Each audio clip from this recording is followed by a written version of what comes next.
मीरपुर ख़ास मां रिपोर्ट करे विया शहबाज़ अली लगारी पब्लिक स्कूल मोड़ वटि मामूली ॻाल्हि त मुबैना तशद्दुद जिते वैन मालिक अनवर रांगड़ ऐं संदसि साथियुनि टायर पंक्चर शॉप हलाईंदड़ मुनीर पंवर ऐं मंज़ूर पंवर मथां मुबैना तशद्दुद कयो। वाक़े दौरान मुनीर पंवर सख़्तु ज़ख़्मी थी पियो, जंहिंखे गंटी जोगी हालत में मीरपुर ख़ास मां हैदराबाद मुंतक़िल कयो वियो आहे। मुतासिर टायर पंक्चर शॉप हलाईंदड़ मुनीर पंवर ऐं मंज़ूर पंवर ॻोठ लाखो पंवर पब्लिक स्कूल जा रवासी आहिनि।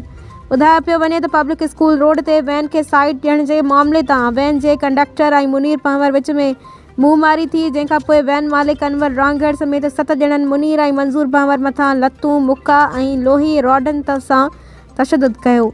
वाक़े बाद मुतासिरनि थाणे ते पहुची रिपोर्ट दाख़िल कराई। पुलिस तरफ़ां मेडिकल लेटर जारी कयो वियो, जंहिं बाद ज़ख़्मियुनि खे इलाज लाइ अस्पताल मुंतक़िल कयो वियो। पुलिस जवाबदारनि ख़िलाफ़ क़ानूनी कार्रवाई जी यकीन दयानी कराई आहे। ॿिए पासे इलाइक़े वासियुनि जो चवणु आहे त अनवर रांगड़ ऐं संदसि ॿियनि अमलो रोज़ानो झलोरी शहर पब्लिक स्कूल रोड ऐं जरवारी चौक वटि आम माण्हुनि सां अहिड़ो नारवा सलूक कंदो रहे थो। संदनि ख़िलाफ़ कार्रवाई थियणु घुरिजे। उन हवाले सां छोकिरनि जो वालिद मिस्री संदनि पुटु मंज़ूर ऐं ॿियनि जी